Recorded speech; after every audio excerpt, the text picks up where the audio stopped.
some kind. Yeah. Hello, everybody. Welcome to the Cow Corner Dugout. Here we are on match day, CSK versus RCB, happening not too far away from where myself or where Neerav lives, but we've chosen the safety of watching the game at home and not going to Chinnaswamy. Incidentally, I'm wearing yellow. Neerav is wearing red. I don't think this was That's planned. coincidence. But Neerav, tell No me problem. you're an RCB supporter. Uh, let's say I'm not an anti-RCB person. Let's just put it as much as that. I'm happy to see this team win. It's a good team. Right. As being Not a Bangalorean, mind. I have to start. Now that I'm a Bangalorean, I'm starting to develop an interest in the local culture and the local. I'm trying to fit in. Right. But having said that, RCB fans make it very tough for an outsider to become an RCB fan. I have been shamed for not, Ian going for an Maga. RCB. Like how? Why haven't you supported for 18 years? Like, why? What do I tell you here? There's no answer for that. So it's a tough one. Um, so yeah, you have to. Yeah, so it's okay. I mean, they played well today, so they deserve to win. They were far, far, far superior in the batting department as it's unfolding. Right. As But many yeah, a I think CSK fan RCB would are tell in. you, What as is many it? a CSK fan would tell you, they have not won yet. They have not won yet. What the the hell, trophy man? for This sure. is The game they there's won. I nothing mean, you else. can't. It's 72. It's more than 72 in 2 overs. Yeah. So No, it's dead The and points buried. haven't Okay, changed. just that The points it haven't is just changed.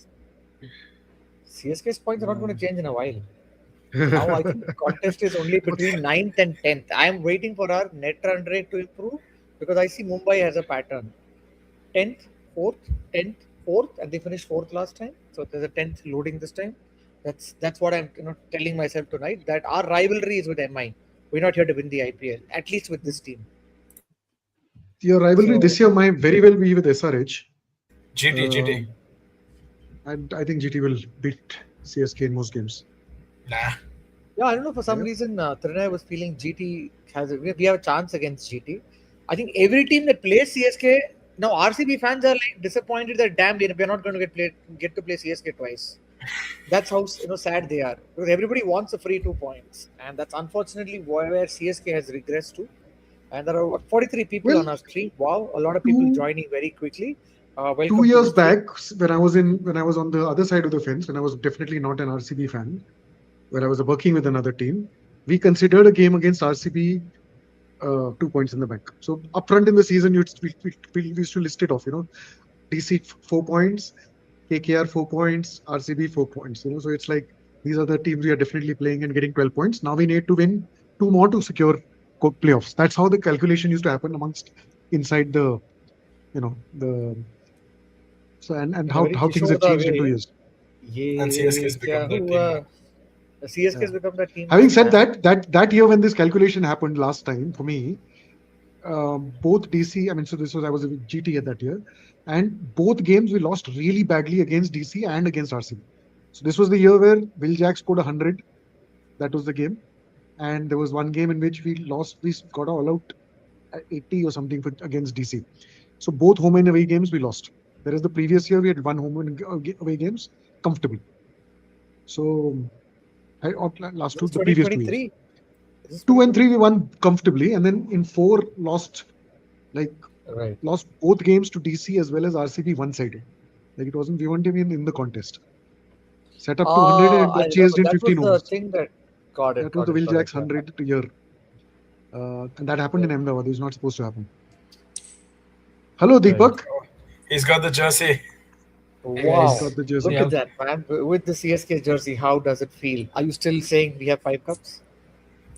I mean, Well, that's all I can say right now, right? So that's still the only thing we can parrot. Yeah, I'm Just as now I say, I thinking, is think there Noor Ahmed something? just you got should. out. So I have a suggestion for you. Go make it 7 because you have 2 Champions League trophies as well. Fair enough. I think I we should you raise the add two bar more so high. stars here. Yeah. Yeah, I mean, the Yeah, man. it's a CSK good, team has good comeback 7 line. trophies. It'll Yeah. confuse people It's when not. you say It's we have 7 cups. well. The thing is, And Thala yeah, for a Thala you for reason. a can't do reason. you Thala can't for a do that reason, yeah. against MI. You can't do that against MI. MI has also MI men's has 7 and women have 2. So MI has 9 trophies. So Women's don't count. We don't Oh have a yeah. women's team. yeah, just letting you know. RCB has. But that said, this goes back to a point we had yesterday on Stephen Fleming's reputation as a coach, because there was this conversation that we had which said Stephen Fleming and Dhoni combined have these trophies, but if you were to look at Stephen Fleming in isolation, if he's looked at some of the other T20 leagues, I don't think he's been very successful with CSK in terms of getting titles outside. So He hasn't been successful at all. He has nothing. He has no wins. He has nothing. Yeah, Deepak, you missed out. I think the three of us had a conversation yesterday, and it was my opinion that if Rituraj is being given the reins, I think he needs his full squad. He needs a change in the management. He needs it needs to. But is this not his squad? Whose squad is this then? Like, it's not MS's squad. It's not. I mean, it's not Rituraj's, right? I mean, the players have a say. I guess the captain has a say in the auction, but it's a negligible say. The management comes and decides this is the people we'll going to go for. I mean, obviously there's analysts and I can think of a couple of players at least who I'm pretty sure were Ruturaj picks. In the last year, I'm pretty sure somebody like Rahul Tripathi came straight out of Rutu's recommendations. And I'm sure Ayush Matre came. And we know for a fact that Ayush Matre came in because of Rutu, which is a great call. And same goes to Ramakrishna Ghosh as well, who was picked again because he was Ruturaj's teammate in Maharashtra and he knew him well. So I would not rule out the fact that he has a say at the auction table of what kind of picks he wants. What's going wrong is that, I mean, I guess he's not pushing hard enough for everything he wants. And the auction was just a catastrophe. Like, these guys just didn't. So let's not go back to the. Let's not. I mean, we can't keep hopping on what happened in the auction last year as well. Yeah. I mean, we have to look forward. Of course, I think we have to. Yeah. But I find myself. I'll be very honest and say I didn't. Most of the game I haven't watched. I was actually watching a film till 9:15. But it felt like following the score online. It felt like a lot of tactical blunders. In terms of, I mean, I felt at one point, in fact, I texted, why isn't Jamie Overton bowling one more over? Like, because he seemed to be the best bowler on display. Yes, he got 8 for 20, but then in his third over, but so did everybody. But how do you end up with 1 over short of him and 1 over extra of Shivam Dube? How does that happen? I don't know. So there were 2 blunders from watching the game. First one was giving Dube the second over, which was very, very clear. He got lucky the first time, right? He got a wicket. It was a lucky shot, and like he shouldn't have stuck through and decided to give him a second over.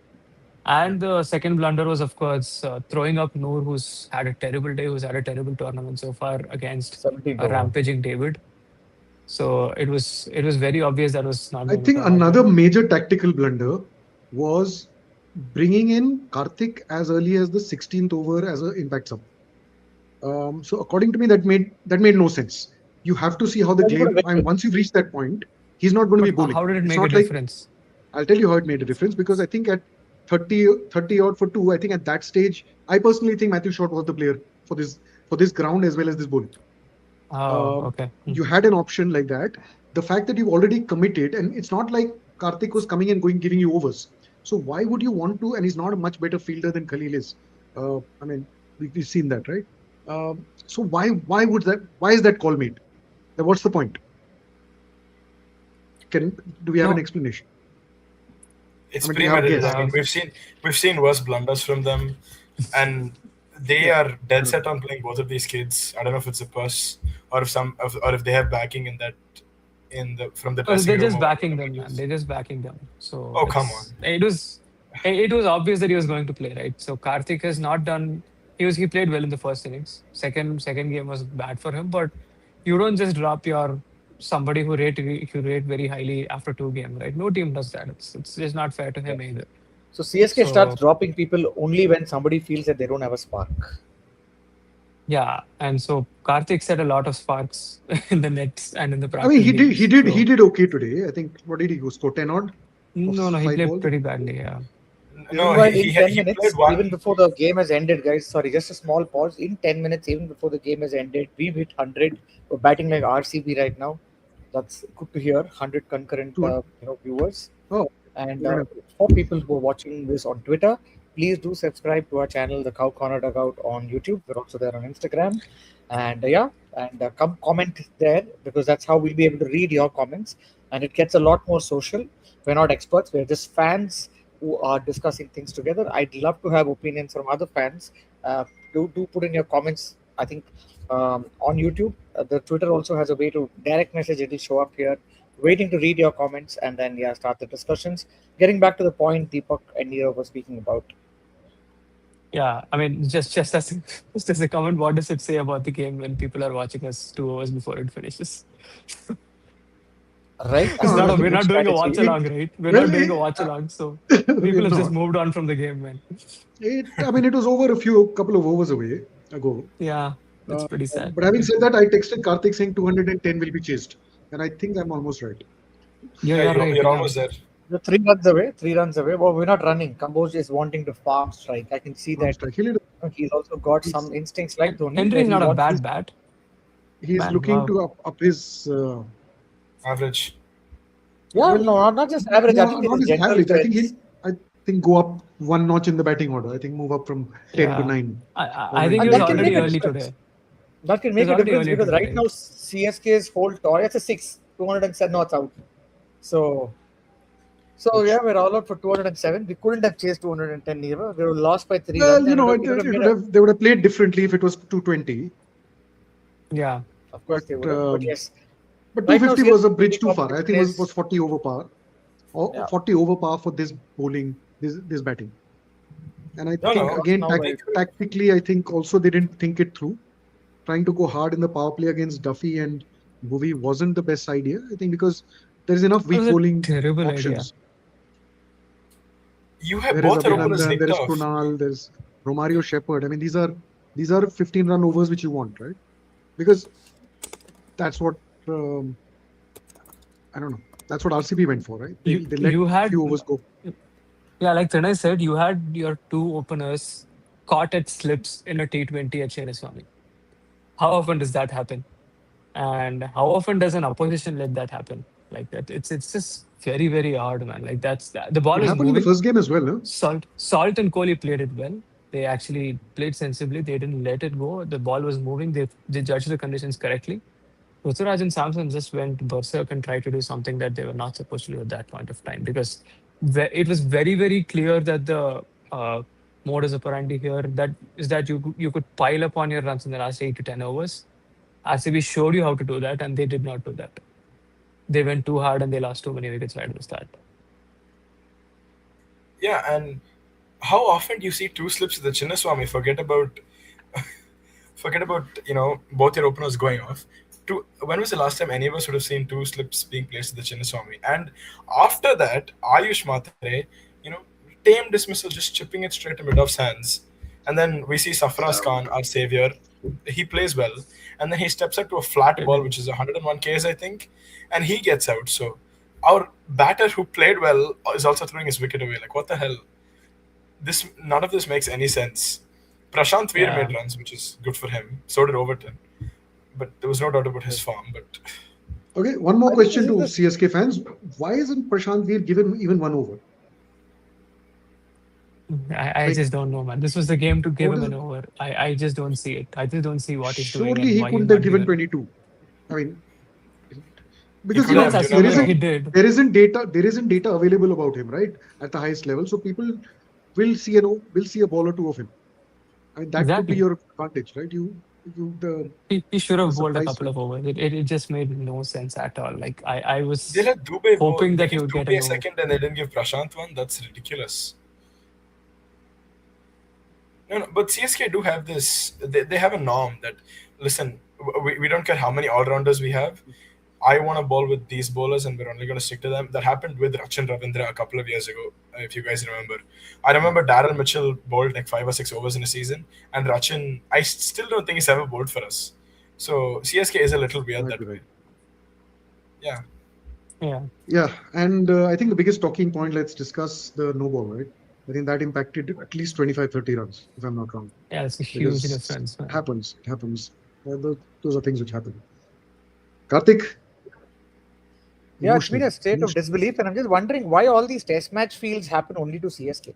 Like you saw these 2 slips where, it happened with Gambhir also against CSK some time back. When he hit like this. Yeah, when MS was batting. So all these I was just taking the piss. taking the piss, and maybe it's also that time of the year when Reds beat Yellow. May it be Colombo, may it be Bengaluru. Reds are, gaining momentum over Yellow. We saw Zimbabwe beating Australia. Now we're seeing RCB beating CSK, but they've just been the better team in the last 4 encounters. What a narrative. So where do we stand on LSG Because as a then? CSK fan, right, CSK. your instinct is like, hey, we have 5 cups, is gone now. Everywhere, that's the only fucking narrative that a CSK fan is doing. So okay, make Start it with 7. the new one. 7.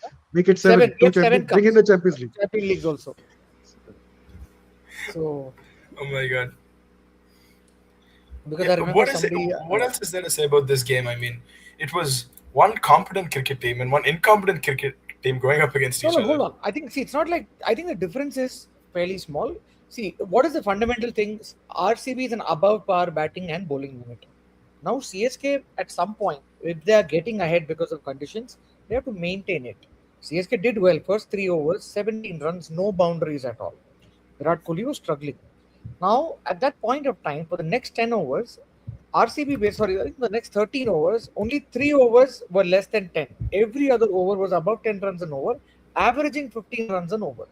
Now, that just means so that it was under 100 after 10. It was 93 or 94. 91 after 10. Yeah, there you go. So 160 odd runs in the remaining. There were far too many 20-run overs. I mean, there were 3 sixes in every over, literally. And Which it was going. It makes me feel that CSK just lost the plot. Beyond the point, you're like immune. It's like somebody's put a. What do you put that thing when somebody's putting an injection? I forget that there is I can't hear you. Make your. Is my internet off or is Nirav off? No, there's something I don't know. My dentist uses this. He puts an injection. He puts something in so that the pain is reduced. Anesthesia. So it's a bit like anesthesia, where once you're getting hit for sixes, nobody's even reacting or trying to bowl or come back. And I thought that way CSK just gave it away. For example, bowling Noor at that point to Tim David reminded me, in fact, of how Pawan Negi was bowled to Hardik Pandya in Bangalore many years ago, when you know that somebody is a spin hitter. So yeah, I think to me, I'm just in disbelief that when you have the upper hand, why are you not maintaining it? These are small margins in which, let's say, RCB instead of scoring 250 could have scored 220, 25. Well, I can't hear Karthik. Can you hear him? Yeah, I can hear Karthik. He's fine. I can hear you, but I can't hear Karthik. I don't know what's going on. Okay. I think somewhere it's sort of. You want to just step out and step in back I can't again? hear Nirav either. I will just step out and step in. Meanwhile, the 3 of you have fun. Let me join back. Can you? I think it might be Deepak's issue. Deepak, can you now hear? I can hear everyone. Yeah, okay. I can hear. So can I. So yeah, I think that's where we were. We were basically just trying to talk about how CSK kind of let that whole advantage go. 3 over 17, and after that, it's like an anesthesia that was put, and they just never recovered from that. 20-run overs, so many 20-run overs, and we were just not able to contain Tim David. I was saying that it looked like Pawan Negi. At one point, Pawan Negi bowled to Hardik Pandya, and I think that kind of changed the complexion of the game. And this happened, I think, 2017 or 18. It also happened, I think, in CSK, where I think Pawan Negi bowled it. Hardik was in Mumbai. I mean, Hardik was always in Mumbai Indians. It's happened twice. So it reminded me of that, where you know that there's a spin hitter and you're bowling in his hitting arc.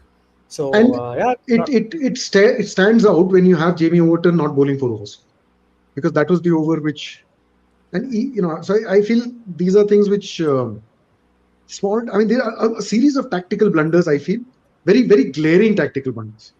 Absolutely. Talking about Pawan Negi, and you can think about a few other like Shadab Jakati and few of those guys, right? Like you've always had at least one semi-competent slow left-arm bowler bowling for CSK. This is the first season where you're not seeing even a single slow left-arm bowler come out and bowl, man. And they actually work in Chinnaswamy. At Chinnaswamy, slow left-arm is the kind of bowling that actually works. And so how bad is Prashant Veer then? Prashant Veer is a left-arm slow bowler, right? I just don't get it. You could have played Akil Hussain. Is he a right-arm slow bowler or left-arm slow bowler? No, lefty. He's a left-arm slow. He's a left-arm slow bowler. He's a lefty. Right? If you don't believe in him, if you how don't bad trust is him, he? You should have played Akil Hussain. No, I don't get it. Akhil Hussain is like your gold standard in power play and also as an all-rounder trying to bat at number 8 or number 7 with the West Indies. Why would you not play him? You're still playing three foreigners. So I don't know It's if you're able to absurd. ask the questions. Very absurd with the I'll way I, CSK play. I'll go back to what Trinay said, right? Like just that it's a competent team and an incompetent team, and I think Karthik's counter was that they're very close. It is basically a team, like it is one team that knew its strategies, and the other team that has complete, like strategically they were completely apart, right? It's not about the talent out there. It's not about the players at all. It was just a complete mismatch in strategic strength, which was shown on the field. I think so many misses from CSK side. Even with the squad that they had, they could have competed much better today. Like we said, that second Dubai over one or two mistakes like that is fine. But there were just so many on display, like throughout, like just in the team selection. Like in the team selection, this was just uh, why only play three foreigners? Why don't you play an Akira if you're not going to use Prashant Veer? Why are you not complementing your lead spinner with a control spinner? Like you have a wicket taking spinner. You should have a control spinner on the other side for him to do anything, right? If you don't have a control spinner on the other side, Noor is going to suffer. He's not somebody who can do both the jobs by himself. So it's just, it is very, very poor strategic thinking from the team. It Right. is And at this common point, we'll knowledge just take that a Noor small Ahmed strategic needs. break. We are right now at 168. It's RCB score in the 13th over. So I'm assuming we still have a 20 over game. And we're going to get to 250 people on the concurrent stream. So, yeah, back to the conversation. Yeah. Yeah, it's common knowledge that Noor needs somebody at the other end who, Absolutely. going at 5, 6, 7, 8 runs and over, just holding up an end so that he can take wickets. That's what CSK were able to do somewhat last year with Jadeja at the other end and Ashwin, the one or two good spells that he might have had. Besides that, Henry and Duffy both play for New Zealand, and Henry is the lead bowler in that attack. Henry is the one who takes more wickets, who is more internationally renowned, and who bowled better today, and who's been bowling better in the IPL all this time. Duffy. I mean, where is this coming from even? And our opening combination on paper, you would argue, is more in form. Like, I know Kohli all time is better than our two Absolutely. openers. Yeah, these two are supposed to be in form. Rutraj is smashing in this mat. Samson's They coming are. off the World Cup.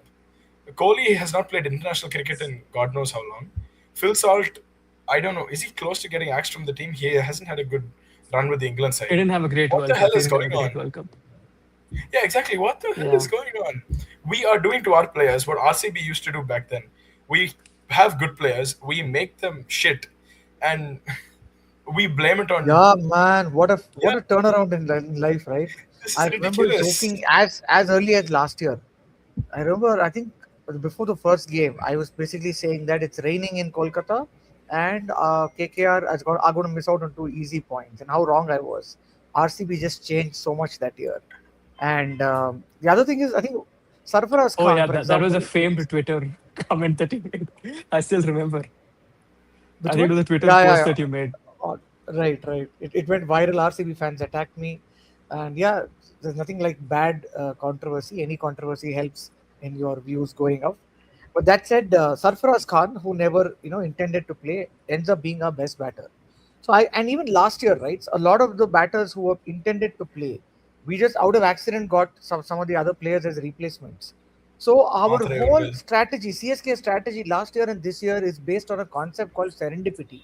We are Yep. discovering people through serendipity, and it's not even through strategy saying, hey, this you guys are going to be our top order bat.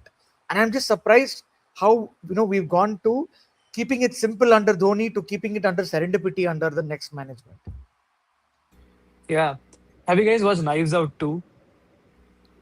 Any No, of you? man, I No. You jealous. have Nira?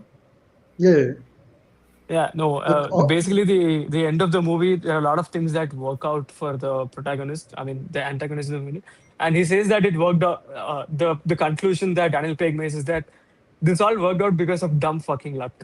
That's the only reason this worked. No other reason. And that's what's been happening to CSK. This worked out because of dumb luck. So far, whatever has worked out, everything we intended has gone to shit. So all the lucky buys were working out for us so far. No, And RCB is a team that had Moeen Ali, Shane Watson, Shivam Dubey, all of whom who came to us and became IPL legends, folklore. Yep. And now Sarfaraz Khan is on the way now from RCB. yeah, on the way. And these guys are taken players like Krunal Pandya. I mean, where the hell was he? He had an absolutely outstanding season last year with the ball, even with the bat. What happened? In a time when spinners did not do well last IPL, Krunal Pandya stood out. In Krunal fact, was one of the commenters exceptional, here, man. Rahul Mansoor, one of the commenters, he sat next to me at the IPL final. He was the one who was dancing for Krunal Pandya, trying to get the end stand together, and he was being mocked at. But he went, despite all of the insults, he was dancing to, create cheer around Krunal Pandya. And the guy bowled so well in that final against Punjab Kings. I think Krunal Pandya is a standout performer. And even today, I like the way the guy innovated himself, man. He was bowling literally Mitchell Johnson like bowls while bowling consistent one bouncer and over. He was coming, and I was surprised whether Krunal Every time Pandya he would have gets hit, the next ball is a bumper. The The next side ball is arm. a head No. bumper. The sidearm, the little There, Kedar there are Jadhav two. There are sidearm. two. There are two. Yeah, there are two deliveries. One is that bumper. The second one is the side arm. So he Sidearm. has two variations which are very difficult. Yeah, to so it's pick. 3 bowlers in one. No? Yeah, he's pushing 40. He's in his RCB's inning. bowler Oh number my 5, God. 6, 7, and 8. If he See was what playing you for missed, CSK, it Neerav? would be bowlers 1 through 10. If he was playing for us. Here we are. We're at 198. I think we're still in the 15th over of RCB's innings. We need to get to 250. So, if you're an RCB fan, this is a great time to come on the podcast. There are a bunch of CSK And fans gloat. who are discussing where we've You gone control down. the absolute crap out of the three of us. Not Neerav though. We'll you agree can troll with us you. out. Uncontrollable. Yeah, Yeah, this is we are in complete BDSM agreement time. today. Yeah, come troll us. We're just going to listen to you and read your comments. And we might say 7 cups on the way. Somebody please explain to me in the comments why Prashant V doesn't get a bowl. And is it that, so Karthik Sharma definitely is going to be replaced by MS Dhoni. Like for like, one young man for another, one wicket-keeper batter, He's getting 6-hitter for replaced another. for sure. Two uncapped players. Yeah, 2 uncapped players. So there's a lot in common. So there's a like-for-like replacement. Both at the MS peak might of not their keep youth. wickets too. So both of them are part-time wicket keepers now. So I have a feeling if MS comes in, he'll keep and Sanju goes on the outside. Yeah, definitely. Oh my God. Potential. Sanju's keeping. Okay. Have you heard of have you heard of a keeper called Seymour Clark? He kept. West Indies. No. County player. County cricket. Hey, what all He matches was, does Gen Z watch, man? No, this is in the give us the funda, this is bro. 1940s. Give us the funda.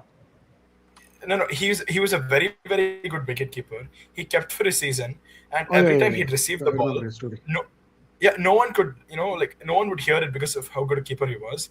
And then the next year he went back to work in the railways, and then every ball, when the new keeper received it, they'd hear a thud sound, and they'd be like, "Hey, what's that sound?" And then they realized it was the ball getting received in the gloves. That is how I feel with Sanju Samson wicket keeping. Oh my God! Every single match there is one chance. Okay, it may not be the easiest, but I was like, "Oh my God, Dhoni would have taken that. Oh my God, man, the rage bait is. I know, Trinay. Great story, Trinay, but that comment outdid your story. I'm sorry. No, so to be fair, Steve, I don't think he's watching 1940s county. He's watching a lot of Jared Kimber podcasts. Yeah. That seems more like yeah. So yeah. There's an interesting comment coming from somebody called Crownish. He says that Rajat Patidar made his debut for RCB in 2021. His cap number was 135. Dubey made his debut for CSK in 22 and his cap number is 85. This used to be the difference. RCB and Kohli would burn through players, but I'm not able to get the numbers here. Very good insight here. No, he's basically saying he was the 135th player to play for RCB, Patidar. Okay. And 50 players. 13 years, in 13 years, there had already been one, in 2021, there were already 135 RCB players, whereas it speaks in of the 2022, one year lesser, obviously. It was Right. It was, so CSK, but that's true that we talked about it early in the season as well, that the winning team has 13 to 14 players in the season, the winning team of the tournament. They don't go beyond those.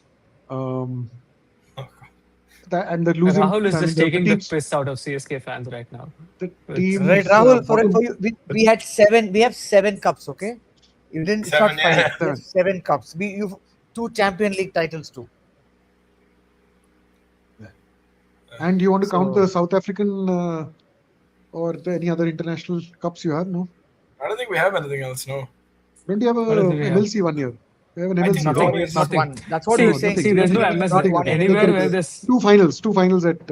wherever there's no MS, there is no title so far. Not even in the Abu Dhabi League. Nothing. Are we there in the Abu Dhabi League? We're not there. SA20 we We're hardly only there in qualified last season. No, there's no Super Kings in the Abu Dhabi League. IL T20 or whatever it's called. No, There isn't. And I think I only mean, Delhi Capitals JSK is was a train wreck this season. They made it to 4th place, but JSK were a train wreck this season. I mean, They're and stacked. if you followed the auction with the MLC auction right now, my God, bro. I think TSK have screwed that up as well. So I just don't know. This management is giving me nightmares right now. Like I cannot watch the next season. Like if it goes like this, I it's think just it'll be good if CSK actually offers two people in this podcast honorary jobs at CSK to help with the auction. Because I'm just surprised as to how they have a mind of their own, go pick their player. I know something has worked for them for 18 years, but suddenly I just feel the world has gone on a different tangent and CSK is basically stuck in a time warp. And this is where I think the two of you will be able to relate firstly, to I this. mean, you have to be a Tamilian to be a CSK employee. I think Hello. that is becoming Hello, fairly three of us apparent. here. Yeah. Hey, you're Three Bangalore, of us you don't Tamils count. here. I am People in Bangalore, eliminated. you don't count. And I remember a comment made by CSK's CEO Kasi Vishwanathan, where he made this. Somebody asked him, "How did you pick your auction? How did your auction go?" And he said, "Enga thalai unakku theriyum engalukku enna venumnu." It basically meant my Bro. leader is there. He knows what he wants. You know what? Who's his When leader? when he made that Dhoni. kind of idiotic comments, we won the title. That's when we when we make stupid comments like that, we win the title. When Fleming goes out and gives these sermons about how the auction pool had this much quality, they evaluated everyone and they picked the players. We can't cross the 10th place. Okay, so it's okay if you just bow down to one guy and listen to his strategy than do whatever these guys did. So I mean, it's all about whom you're listening to, right? If that guy knows his shit, you better listen to him. Okay, Nirav, I know Yes. Internationally and in the IPL, there are teams that are more data driven than others, like England 2015, and teams that don't rely or don't like data as much, current England testing. Where does CSK fit in that? Like, do they like data? Do they use Spectrum. it? Or are they like, no, Dhoni? I don't know actually. No, I've asked this Um, question to N. Srinivasan. I mean, yeah. 2 years back. No, this was in 2020. I had a chance to go to like an event organized by my college. Me and Deepak are from the same college in Chennai called Great Lakes. And N. Srinivasan is, I think he sponsored a certain section in our college. So I asked him, like, how does this whole thing work? Because I was then running a cricket company which was totally based on cricket analytics. So I asked him, saying, how does CSK approach data, look at data? He said, look, Dhoni wakes up at 4 o'clock for an 8 p.m. game. And whatever you have to say to him, you have to say it in the hotel. Because once he steps onto the field, he doesn't listen to anybody. Any decision is made, with Dhoni, with what he observes. And we, as a team owner, we don't own the players. We are partners and we give them a free hand to run what they want. That's how CSK ran. That's the same discussion Nirav and all of us had last evening, where we said that Dhoni had a certain bond with his group of players that he spent time with over 10 years or 15 years. So as Nirav said, ek ishara hi kafi hai. He would say, okay, this is what I want you to do, and the players would go do that. But here in this case, that's not happening because Ruturaj ishara is clearly not working. He's not built a bond. Well, It's a and there's completely no, new but side. also there is nobody who's been here. I mean, there are only 3 players who've been here more than 3 years, right? There is Dhoni, who's not currently in the 11. There is Rutraj, Dubey and Ruturaj. That's it. These are the only people who are carrying on from 2023, as far as I can tell, from the winning season, right? So correct me if I'm wrong. From the top of my mind, I can't think of anybody else who's been around longer. I mean, No, I 3, think more than so. 3. So you guys can't think, and you're fans. So given that Lakshmi scenario, Nara- right. so I'm saying maybe obviously the support staff, yes. Maybe some fringe Yeah, players. it's only that much. Yeah, It's only that 3. much. So 3 players who've lasted 3 years, and this is a franchise which would always retain 5 players and then bring in 2-3 more, from the old lot. So there were always a 7 to 8. You can talk of eras where every auction cycle there were 8 hardcore CSK people, right? Who would always be there. I mean, Raina was Absolutely. there forever. Sachin, Jadeja was there forever. Ashwin was there forever initially, and then forever again. You had for years. You had Raidu. You had a lot of these legacy players who you can call, and I'm talking. Then there's Bravo, then there's players like that, right? Who Watson was for their number of years. Till today, Faf. uh, Faf is Faf. considered a CSK player despite him having played as many years for RCB, right? So those are things which are disappearing in this franchise, right? Those are things which are sticking in RCB, and that's the difference. I mean, yes, of See, course, there's Kohli, I but there's wouldn't also call a that a Jitesh. There's CSK also phenomenon. Yeah.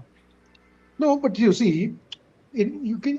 I mean, there are at least 5, 7 players who've been around in RCB for 5, 7 years, right? That wasn't the case with RCB earlier. What came up in the stats? There would always be AB de Villiers, Virat Kohli, and that's it, right? Chris And Gayle. everybody else, right? I mean, Chris Gayle for some years, but then that's it.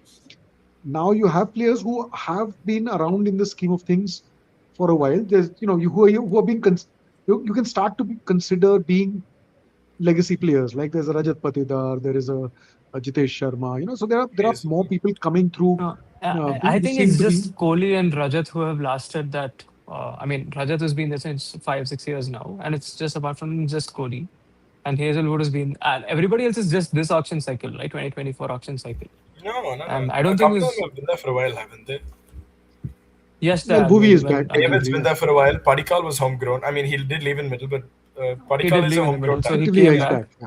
So David as was is bought in Bhuvi, the I guess. auction, bro. David played for MI No, before that. David just came in the previous auction. He just played for 2 years now. That's what I'm in the saying, right? auction. It Yeah. feels like Phil they've been Salt there came for in a the. long time. Yeah, because they It won one feels like they've title. been there. That's why it feels that long.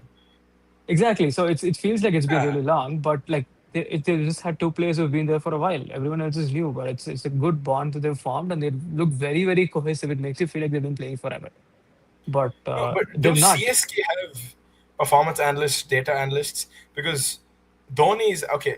No, From they do all have. the They do have. It's like as much as they have, right? I think Fleming is working with them. I think it's AR Shrikant Yeah, who Shrikant. CSK is working with. They also have another analyst who's been there from very long time, representing a company called Sportalytics. It's called Lakshmi Narayanan. So he's been part of Touch me now. CSK. I Uh, Is he still with CSK? Are you sure? I think maybe there because I don't think CSK moves people out. They're in the system, but to what level of My influence, I don't know. No, no. My what from what I hear, I think once AR Shrikant has sort of gotten his foot in, I think he's replaced Lakshmi Narayanan to some extent in the outfit, and I don't think he's with CSK this year. I may be wrong, but this is what I remember reading that he's no longer with CSK. no, another thing about data and CSK or Dhoni as such, I remember listening to a podcast where Mike Hussey came across a piece of data that had something to say about Rashid Khan, his stock ball, and his googly, and he shared it in their WhatsApp group or whatever it was. And then Dhoni, he didn't like it or whatever or something. And then after he got out, they collapsed. And then he came in. I don't know if he yelled at Hussey, but something like that happened. And Right. so I He feel his felt that approach to that data particular is thing very negative. influenced. Yeah, he said that that particular thing influenced him in getting out or something like that. You're right. Yeah, and Dhoni is probably the only one who feels that way because the younger players are all more, I feel, are a lot more data driven. They accept data, they use it because they feel they can use it to get ahead. And Yeah, if you have one guy at the top who says no to it, what about everybody else? As much as we say Dhoni is not captain anymore, I am sure he he's has an not calling the influence here. shots, man. He is not calling the shots, bro. It's very very clear. The team management has made it clear. Ruturaj has made it clear. Dhoni himself has made it clear that he's no longer calling any shots here, right? And he's not even at the stadium. What are you hearing from him? Like No, he's not he even was at the Dhoni stadium. was He's not practicing turning with up them to a the couple of games. days ago. Dhoni was there a couple of days ago. He was practicing No, with no, them. he was not there. He was That is not what there at matters. Chepauk the other day. He was not there at the game. Like, I mean, he's not there in the dressing room or the dugout. Like, you don't see him at the game making any sort of decisions for the team. He's clearly leaving it out there, right? And that is the correct thing to do. Like, he's no longer the captain. He's no longer the leader of the franchise. He's no longer the man manager of the squad. He's leaving it out there. He's not taking that responsibility, and it's not his job either. So the thing is, the data part, from whatever I heard of Ruturaj as well, right? So I was watching this podcast of Ruturaj with Abhinav Mukund, and I think I've quoted it before. Rutu mentioned that he is basically trying to follow MS's, uh, what do we call his methodology of captaincy, and he's trying to go with that instinct, and he's trying to go with his gut and instinct on most calls, which again I think, like Trinay mentioned, is very very different from how most of the other captains of the IPL currently operate. Like everyone is actually going through the data. Most of them are listening to the data, and most of them are operating based on the matchup data, based on a lot of other information that is being fed to them from the dugout. Right now, I think that is not even happening at CSK. If it were, I don't think we'd be seeing what we're seeing out there. That is my honest No, No, opinion. I don't think we'd be seeing what we're seeing out there. in an era of Tata Sierra, CSK is taking pride on running a Maruti 800 on the highway, and this is the sad reality. No, I remember, Karthik, I remember you pointed out a matchup with publicly available data on Priyancharya, Prabhsimran, and a few others in that Punjab team against left arm spin, even in the power play, and they didn't play Akil Hussain. And if we have access to this data, they probably have access to a lot more. So I think it is a fair assumption to make that they're not, either they're not using data or they're actively saying they don't like it. There's a very interesting article written by Siddharth Monga of ESPN Cricinfo sometime in 2019, which says that this is the time when KKR played in Chennai and the time when Lin and Nareen were going great guns. No team had answers to how to bowl to Lin and Nareen. And Dhoni comes, bowls Harbhajan at Lin and Nareen, and he's successful. So the article was something like what Dhoni can do, data can't do, or something like that, saying how where no matchup or no data suggested that you have to bowl up spin, or spin is basically getting hit by Nareen and Lin were hitting spin, and then he comes and bowls Harbhajan at him. So I think Dhoni had very good game sense and game awareness, which was great. But if that was a template to be followed, because if you're doing a transition to a team, I just think CSK have not taken this whole thing very seriously, because you take Dhoni out, you're also taking a lot of game awareness out of the team. So what is the otherwise process? Because I saw Ambati Raidu going on Star Sports and saying, hey, as an advice to Ruturaj, saying keep it simple. Just keep it simple works with Dhoni, because Dhoni is bringing the framework along with him. You take the framework away. What is there to fucking keep it simple? I just don't get it. I'll put this in more data terms, right? Like when you have that gut and intuition, you have what is called a leading metric, right? You have a leading metric, which is something you are learning on the go and you figuring things out right there. And the data that comes later on is the lagging metric. When you have the data, you figure out, you put that together, and that's a lagging metric for you that you find out over years of time something happens. Dhoni is figuring out what happens there, and he knows if there is no matchup data between two people, he's figuring out in an over or two what's going to work and what's not going to work. What's going to work on that surface, who's going to bowl well to whom, and what should he try there, right?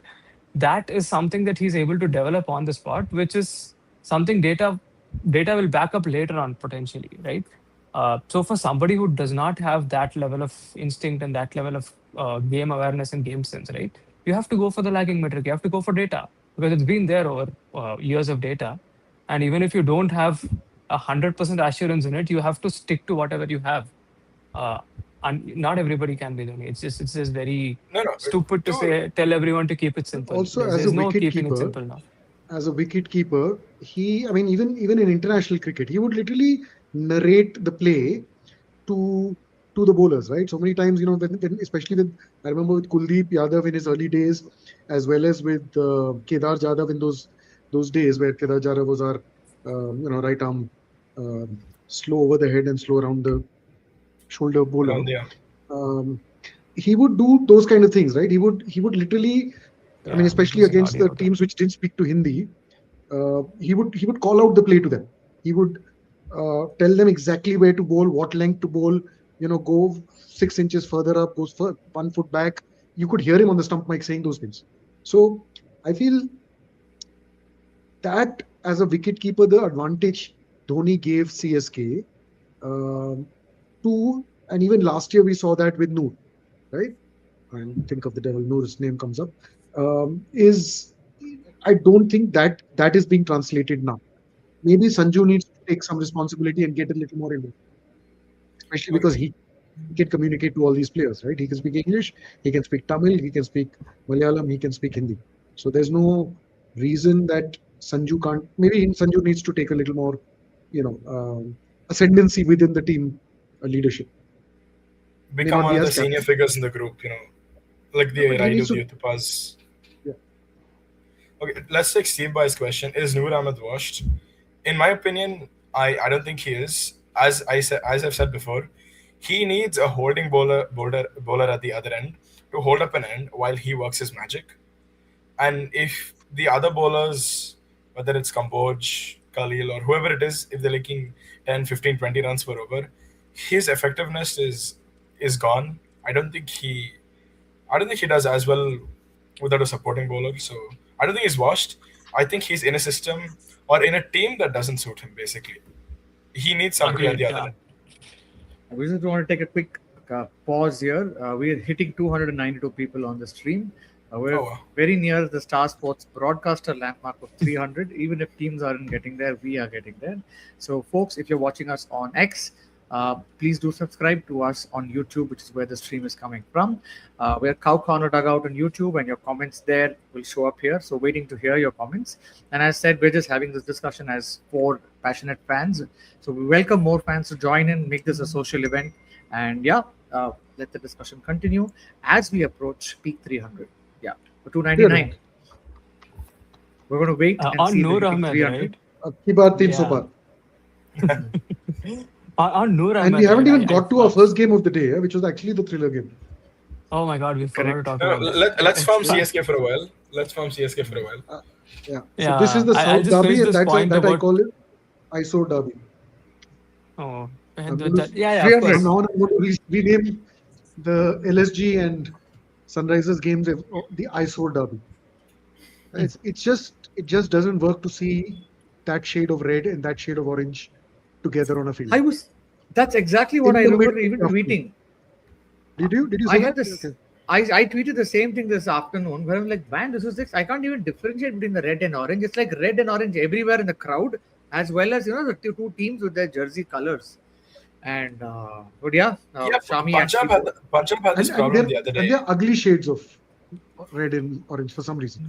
I mean, RCB has been red for a number of years. Even the Punjab has reds. I mean, predominantly red. It doesn't look as ugly as what I saw today on the field. Who is designing the LSG jerseys, man? I don't know, man. Why are they so bad? Probably they are the same company. Sanjeev Goenka's nephew. At the end of the day, whoever you say, right? Sanjeev Goenka's nephew, by the way, is Lalit Modi. Lalit Modi, exactly. Today, Lalit Modi that's what I was about to say. To be Sanjeev. Yes. He Lalit Modi's family tree. Lalit Modi's family tree basically owns teams in the IPL. Parth Jindal is Lalit Modi's nephew. Lalit Modi is Sanjeev Goenka's nephew. So the IPL and the IPL teams are Lalit Modi's families. Lalit is like 100 years old. Lalit is 100 years old. No, maybe in their family days, Yeah, maybe he started the IPL. But he started his IPL in his 40s. Yeah, started the IPL in his 40s. It's just that we traditionally think, family is made when you're 30 or something like that. Maybe people are creative at the time that they start to mate and they start to have kids across. So you're able to have a generation where two nephews are actually owning IPL teams on either side of the family chart. But yes, that said, we're now at 305. It's a great number. Reminds me of India's first 300. The first time India hit 300 in an ODI was in April 1996, right after the World Cup. We scored 305 in that game. So random notes. Then I take notes is what somebody's saying. I will. So coming back to the first game, I think I was just amazed at the way Mohammad Shami bowled. He had an outstanding spell. 4 overs, no maiden, 9 runs, 2 wickets, and it kind of served a reminder that he's still there in the scheme of things. Maybe his body may not last more than 4 overs or 10 overs. He's not just there; he was all over the place. Like he was all over the place. Not all over there. That India's probably going to look at him 3-4 times today. I mean, 3-4 times this season. To then really feel convinced that Shami can command a spot in our scheme of things. Because I don't know, sometimes the way selectors also think. What is UNC got it? Uncle, I guess. Uncle is a Gen Z term for the old guys. Gen Z term for oldies. Deepak, are you Gen Z? It's basically Trinay and 3 Unks. We should call this Trinay and 3 Unks show then. Yeah. Yes. Yeah, and what were you saying? Mohammad Shami, Shami. right? No, I mean, I think we have to the credit Indians are Bharat done with Arun. them. I think we have to credit Yes. Bharat Arun actually for this. Are we going to that game? Are we going to that game, or are we done with the CSK postmortem? Are we done with CSK? We're done with And CSK. Let's RCB. go to the We're done LSG with game. CSK. Can we bring up one Dhoni blunder before we end the CSK game? Sure. The two T20 World Cups that were played after the 2007 one, Dhoni and Yusuf Pathan. Yusuf Pathan has a strike rate of like 150 against spin in T20s. Dhoni cannot hit spin. And Yusuf is bad against pace, and Dhoni smashes pace. He kept on messing up the positions, When spin was being played, he kept sending Yusuf Pathan at 4 or 5, and he wasn't able to play the spin. And then, he wasn't able to play pace, basically. They'd keep switching positions when it didn't work. Like, there was this game in the 2009 World Cup where Dhoni came out earlier than Yusuf, and he tried to play the spin. He struck it like 75 or 80, and then Yusuf couldn't hit the pace at the end, and then India ended up losing that match. So a little bit of Dhoni not getting it exactly right. If you had to pick a Dhoni error to end this segment on CSK, I'm going to go to Rahul's comment. It says, been an eternity since May 18, 2024. First ball of the 20th over, Dhoni hit Yash Dayal for a 6. The ball made it somewhere, where you couldn't locate the ball, and then as a result, they had to outside the stadium. They said covered park, but it just went somewhere high where they couldn't get the ball, and they had to change the ball. And with the changed ball, suddenly RCB found its mojo, and then they were able to go close that game on net run rate. As much as CSK weren't going to win the game, but I think they just had to cross a particular target. I forget the number. Yeah. I think they were 190 odd or 197 is what CSK required to get into the final that year. To me, I think that Dhoni blunder is probably what since you said Dhoni blunder, and since there was this comment that came, because I remember May 18th, it's had a catastrophic effect on CSK fans. CSK has never won after that. They lost May 18th, then the 2 games in Chennai and in Bangalore last year, and now this. 4 games we've been completely rubbish against RCB. Except 1 game we lost by 2 runs, but always RCB looked to be the upper team, the better team there. No, we had a decent squad in that. Completely rubbish period after that. Yeah, we were bad period after that. It's not because we lost to them. We had shit squads after that. Not just RCB. Yeah, it's just been rubbish after that. That's all. Yeah. Right. Okay, let's move on to the actual interesting game. And we'll sum it up with saying that Steve identified that Dhoni only made 1 mistake. No, he made plenty actually in those World Cups between 2009 to 2014, 16. Just a lot of mess ups from Dhoni. But let's not go there. He messed up only once. That's one true fan's opinion. Okay, then. I mean, he's being sarcastic too. Okay, so moving on to the what are we calling it? The Eyesore derby of LSG versus Sunrisers. What a disaster of a start for Sunrisers. You guys, both of you guys had picked Sunrisers to win yesterday. And I had warned you that LSG has a good bowling lineup. And that came to the fore today. Let's talk about the man of the day. The performance of the day, 4 overs for 9 runs, is as dominating a bowling performance as I've seen for years. Right. He had the ball on a string. I mean, that was what it was, right? And yeah, he was able to get the 2 most dangerous batters out there, which is Travis Head and Abhishek Sharma. I think there was the first over when he bowled to Travis Head. I remember he was getting the ball to move, and Travis wasn't really timing it. And my mind went back to Ahmedabad in 2023 when Shami was actually getting the ball to move to Travis Head. And once the movement ended, Travis Head went and banged us. So I was also thinking, is this just a matter of time before Travis survives? But unfortunately, he just lasted about 7-8 balls, and then he got out, caught, and then out to Mohammad Shami. Same with even Abhishek Sharma, just lasted, I think, a couple of balls. So I think that spell basically put Hyderabad back so much that I think for the first, this is very strange that they were like, I think in the 8th over, 25, 26 odd for 4 when they're 22 for 3 in the power play, 35 for 4 at the halfway mark. That's for Sunrisers, that's a shocker. With 35 for 4 after 10 overs? It'll be perfectly acceptable for CSK though. 35 for 4 in 10 overs is they are 26 for 4 overs, is 26 for 4 in 7 overs actually. Yeah. and 35 for 4 in 10. But Yeah. 10.1 is when it started. Correct. 6. So, but 22 for 3, I mean, that doesn't happen, right? I mean, it requires a serious bowling performance. And there was not just Shami, backed up very well by Prince Yadav, who got Ishan Prince out. Yadav. They were That was a 11 for great ball. 3. 11 for 3. Yeah. So 22 for 3 at the end of the power play, with Livingston having hit a 6 in that. So Correct. So that's. But tell me this, Wow. right? So, When you say 26 for 3 or 35 for 3 in 10 overs, that's such a departure 35 for from 4. the strategy that Pat Yes. Cummins had, saying that Yes. I don't care if we lose wickets, we'll just go all out. And here, I don't think they've done that. They've now decided to, ramp down and then like They couldn't get the ball off the square. They couldn't. I mean, I don't know how many dot balls there were. There were phenomenal plays and misses. Phenomenal. But I think there was a lot of swing till the 7th, 8th over. I watched the game. I watched the first 10 overs. There was a lot of swing. There were 51 after dot balls in that innings. 18 just to Shami. Yeah, so there you go. So Shami was out. Insane. 12. He had finished in the 12th over. Shami bowled 3 in the power play, I think, back to back, and then he came back and bowled the 12th over, and there was subbed out. So he was, and that is when the game changed actually. When he sat on the bench, is when the game changed. So it was 60 odd in 12 overs, and then they added another 90 in the remaining 8, despite having a complete collapse at the end. Last 2 overs, I think 12, 13 runs for. But as a chase went, LSG didn't get away with it, despite the fact that they had a great start. Aiden Markram showed why he needs to be opening. Pant, a bit scratchy if you ask me, but he got the job done.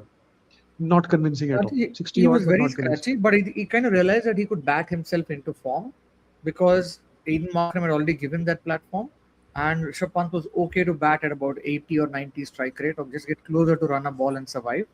Because he thought the others at the other end would do it. But once I think Ayush Badoni and Puran got out very quickly, he depended on Samad to get some of the boundaries or square, and then once they got close to the target, Rishabh Pant knows that even if it's 50 of the last 5, he can take the bowling on.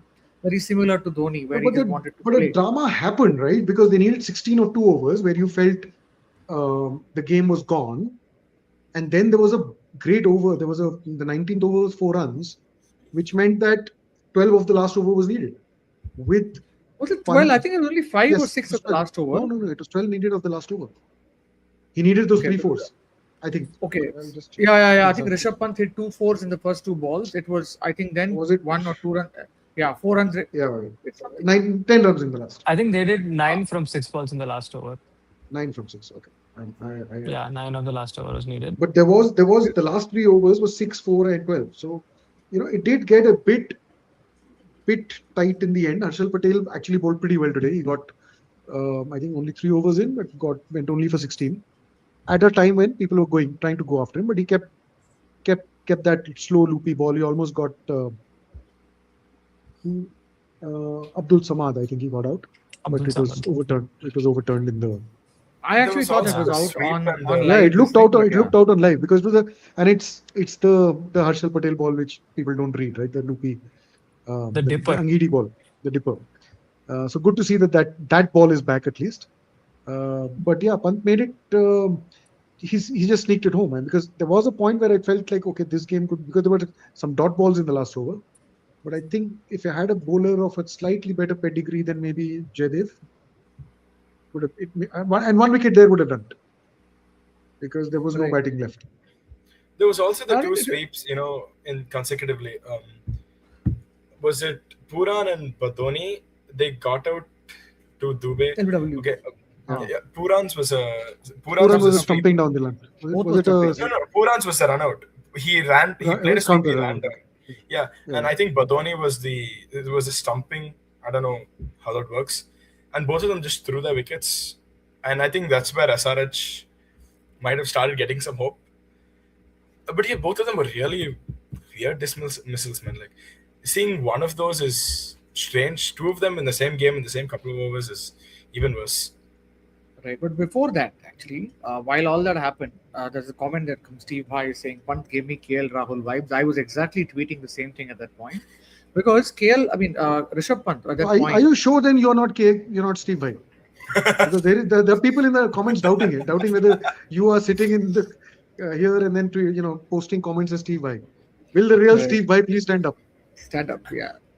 So because I've seen this innings where KL Rahul for Kings 11 Punjab in 2020 used to score 63 or 50 balls, bat till the last over, and there's this game where Kings 11 would lose to KKR. Where KL Rahul would bat till the end, but they would still not chase it. And this was the time when Prabh Simran made his debut, batting at number 6 or number 7. And KL would play these big innings of 60, and then it would, end up in Kings 11 Punjab losing. So I was actually scared that Pant is taking it too much till the end. If you noticed, Pant scored of his last 6 balls 4 boundaries, and that's what actually got the game closer.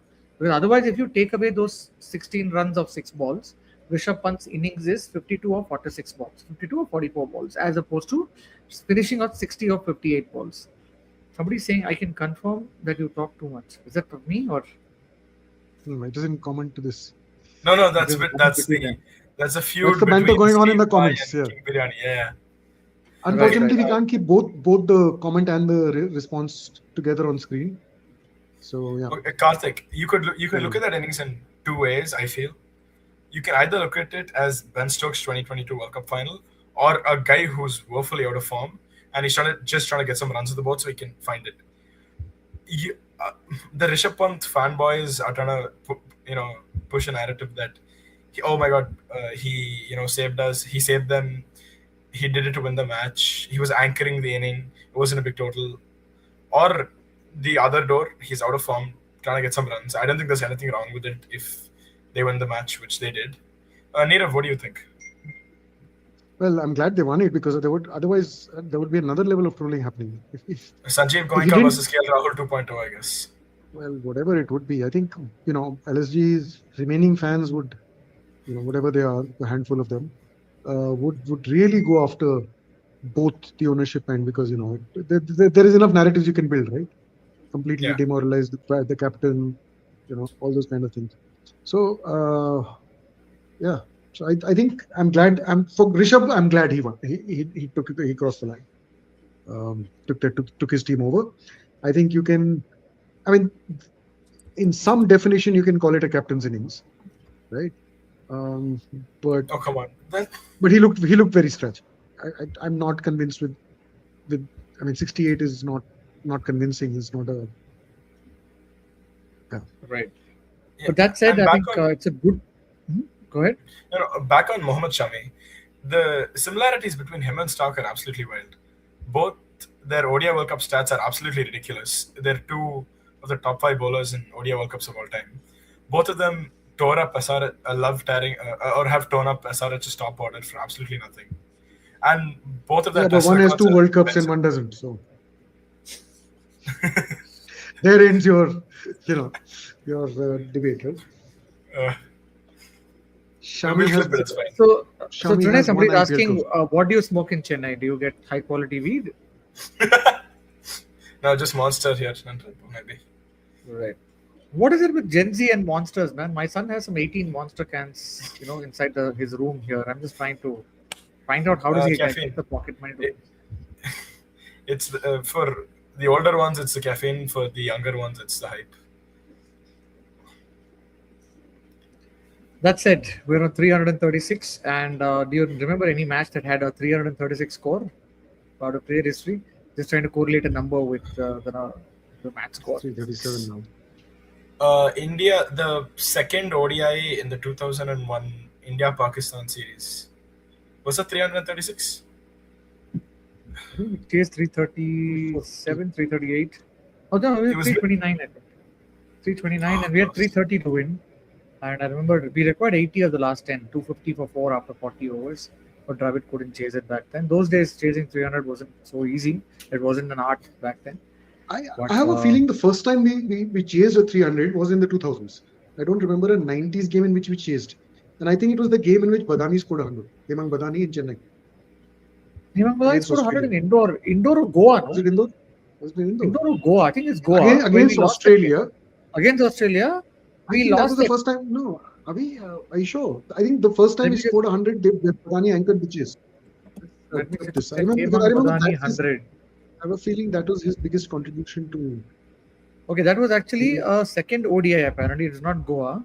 So it is a second ODI, and in Australia won that game. India scored 248 for 9. Badani scored 100 of 98 balls. So when Australia is the made first time 249. in that series we chased 300 with a Badani contribution? I think we chased 300 in versus South Africa in the 2000 series, no, where we had a bunch of. When did India first chase 300 in an ODI? I think we should do a Google Gemini integration and earn some money here.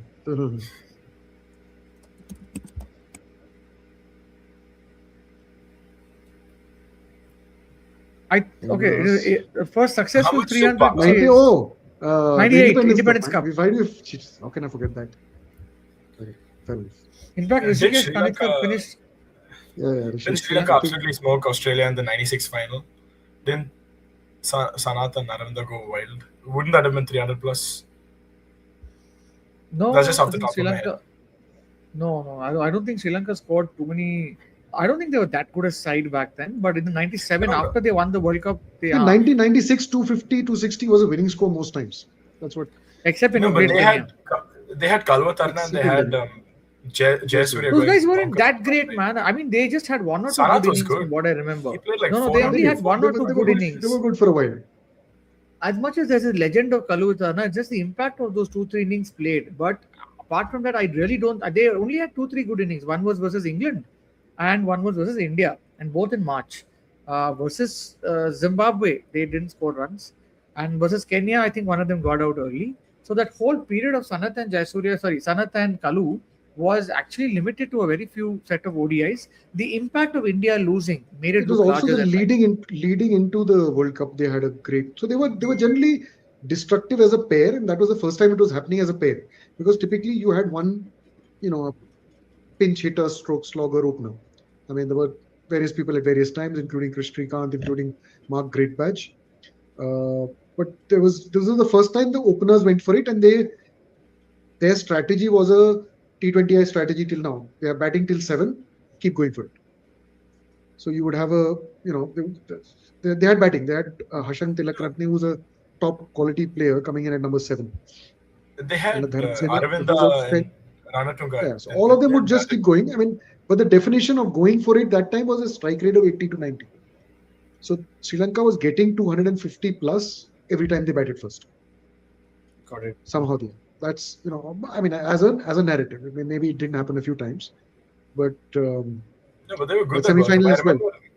Yeah, I remember them taking apart McGrath like it was nobody's business in that final. I remember as in watching clips of it. But by the way, they were 23 for 2. Both the openers got out versus McGrath. It was just Aravinda and Gurusinha who played them pretty well. That's why I said the legend of Kalwatarna and Sanath Jayasuriya is limited to only few games, but the impact was so much that they caused cough, as they say in Hindi, it was scary. Or fear in the minds of the opposition. Because we've never heard of 16. I was there for the Delhi game, in which I think in the first 10 overs they were close to 100. Right. This was a game where Manoj Prabhakar was hit out of the attack. Did he start going off spin after a while? Yes. 2 overs 33. The 2 off spin overs just came 14 runs. And that was the last time he bowled for India, despite being a premium all-rounder in that sense, right? A guy who would open the bowling. Started kind of going down. After that, Kanpur were going down. His stocks were going down, but that was the last time he ever played for him. Right. App that we're discussing CSK and 1990s and not what's happening in the IPL is what somebody says. The strike rates are similar. Ouch. And somebody is King Biryani your neighbor or somebody? Somebody's talking about you coming upstairs to start the PC. I have neither of the Xbox One or the PS5. So that's just somebody pretending to be. So here we are, an hour and 9 minutes into it. We've discussed the LSG SRH game. We've also discussed a long discussion about the CSK RCB game. So now that brings us to a very interesting weekend where we've had a double header of games. We're going to look forward to coming and having these chats daily. Do we want to preview the game that is there tomorrow? And don't tell me what game there is tomorrow. What's the game? Is it tomorrow we're having Rajasthan. No, I think tomorrow we're having Punjab and KKR. But it's a KKR versus Punjab. So it's a Eden, right? It's an Eden Gardens. It's a Eden Gardens. I remember seeing Punjab traveling. KKR and Punjab, yeah. For me, again, it's a chasing team, which, I mean, again, as long as the first, so Punjab has the bowling to restrict KKR. KKR need to really figure out their 4 overseas players. Because I personally don't think putting in Green is solving their problems in any direction. We discussed as that a pure batter. Phantom all-rounder. No, even as a pure number 3 batsman, I don't think he's the best option, is he? No, he isn't. See, Cameron Green, again, I'm saying this again, as an Australian fan, I love him. He's going to be our future captain, hopefully. But take his batting at face value and take his bowling at face value. He is not good enough to be your 6th bowler. He is not in your best 7 batsmen. So why is he in the team? He can't even bowl. The only reason he's in the team is because he was bought for 20-something crores. How do people realize this after you paid 25 crores? Was it just the hype train that he was on? Yes, because see, what happens at these auctions is that suddenly you need that overseas all-rounder to replace Russell, right? There is nobody else available. So you make, in your head, you become that this is guy going to replace him. This guy cannot replace Andre Russell. Andre Russell is a very good death bowler, right? The funny bit is... So I feel that that overseas slot should actually be reserved for a guy like Robin Powell to come in and finish. Because they have the players to bat number 3, 4, 5 Indian batters, I feel. So, I don't know. By putting Green at 3, you're putting Raghuvanshi one further down. You have the options of a lot of dangerous number 3s. Even if you have I would say put in Rachin Ravindra at number 3, for God's sake, not Cameron Green. Way. No. Green's not even playing yet. Rachin's not even playing. He is not even playing as in... So I'm saying, I don't think Rachin is batted yet, right? No, he's not playing. He's not in the squad. He's in the squad. So I would say if you have to pick a number 3, either put in Finn Allen, Vic Seifert at the top. But then that means that see, for me, Ankuresh Raghuvanshi coming in after 4 is a problem. So you need I don't know. So it is a top 3 problem. One of Allen and Seifert will get out within the first 2 or 3 just because of the way they bat. Just tell them to go smash, which is what they usually do. One of them will get out, Yeah, and even if they don't, if they carry on, they're probably going to make 200 or 150, and then it won't matter. Send in whoever you have next. I don't think it's that much of a problem.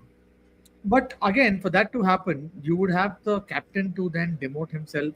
So then in that situation, why wouldn't you put Sunil Narine at the top? If it is, you're saying, okay, let's risk one opener going, why wouldn't you do that? He has half a cap left. He's pushing 40. Why? That's okay. There are 2 people pushing 40 on this podcast. You guys are not going to open for KKR. True. No. He needs to bowl properly. You already have too many problems at the top. Throwing Sunil Narine would just be throwing a liter of petrol on a fire. You needn't do that. My only thing is it's a whole strategy where you're minimizing risk. If Sunil Narine basically bats 4 balls, scores 10 runs, right? It's 10 or 4 balls. That was their strategy, right? He was opening with Phil Salt. With Phil Salt, yeah. And then later on with whoever. So it's never a wrong idea. So I think Rahane will bat. Rahane is just given a big thing in the press conference saying, hey, do you know that I'm such a good player? I actually have the highest strike rate. Why are you guys against me? Why are you guys writing narratives against me? So Rahane is not going to go compromise the opening slot just to get that Seifert and Finn Allen Kiwi combination at the top. Somebody saying Tejasvi Dahiya is very good. I've heard good things. So Ramandeep is also like a 5-ball finisher. I think a good KKR season actually got him into the Indian team where he played in South Africa, if I remember right, in 2024 towards the end. But that said, I think KKR, they had an opportunity last game. I don't think they just kind of made a mess of the chase where they, so they're not a side that is able to, either bat first or, bat in the chase. They always look a few runs short, or they resemble CSK, but they're a little more talented than CSK. That's what I would say. They have a better bench strength and options than CSK. So we heard the fact that we are discussing options, that try this, try that, let them try this. CSK runs out of options beyond, MS And Dhoni and CSK players coming. options are the options that you think are there for CSK are imaginary, because even with the limited options there, CSK is like, no, the metric in their minds is least number of changes in a season. So whatever they have gone with, they will give 14 games. It is the same strategy that led them to get Steve Watson to win that Shane 2020 Watson, yeah. 28 Shane Watson. Sorry, I'm sorry, Shane. I or Steve Watson. 2018. 2018 final, where I think he SRH was final. struggling 14 games later. But that said, I think KKR is a better side. It's a more improved version of CSK. Both the sides right now are they've lost games, and they're hoping for a little bit of victory that will maybe make the fan base feel better. Punjab. What can go wrong with Punjab? Punjab has, again, we discussed this last time. Pulling a hamstring. That's about it. Pulling a hamstring. But I think they have a replacement option for him as well. Let me just check their squad. Yeah, they have a built-in option for everybody. Oh my god. Who comes I think the in IPL should just be 7 teams. There is a separate tri-series that these 3 teams are playing at the bottom, which is Gujarat, Kolkata, and Chennai, having lost all games. It's getting easier in a 10-team IPL where only 6 or 7 teams are competing. At least in an 8-team IPL, there will be a 5, 6, 7, 8 muddle. 2 teams, I think, will move themselves out of the equation. Yeah.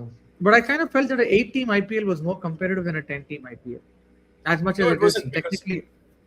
It wasn't, because Chennai would win all their home games. They'd make the pitches rag sideways, and by all spin-hitting batsmen, they'd win 6 out of 7 or 7 out of 7 home games, and then win a couple away, qualify every year, and then I'm not saying other teams didn't try it, but it's a strategy that's fairly straightforward. Not the easiest to execute, but it works. You cannot do that in a 10-team IPL, I feel, because there's more more variety to compete with. Right. So 77 minutes into this conversation, we were 361, and I think it's a good time to go to bed and wake up and start the week ahead. And we'll be back for all of you people who are listening to this podcast on YouTube. And you've just discovered us, please do subscribe to us on the Cow Corner Dugout. If you're watching it from X, again, do the same. And we're going to be there every night at 11 o'clock while the game is just about to finish. And as we speak about that, we'll speak about the game, important narratives. It's a social conversation, and we're waiting to hear comments and then have this conversation together. But till then, do follow us on Instagram, do follow us out on YouTube. See you tomorrow night, 11 p.m. Till then, it's the 3 of us saying good night and see you tomorrow.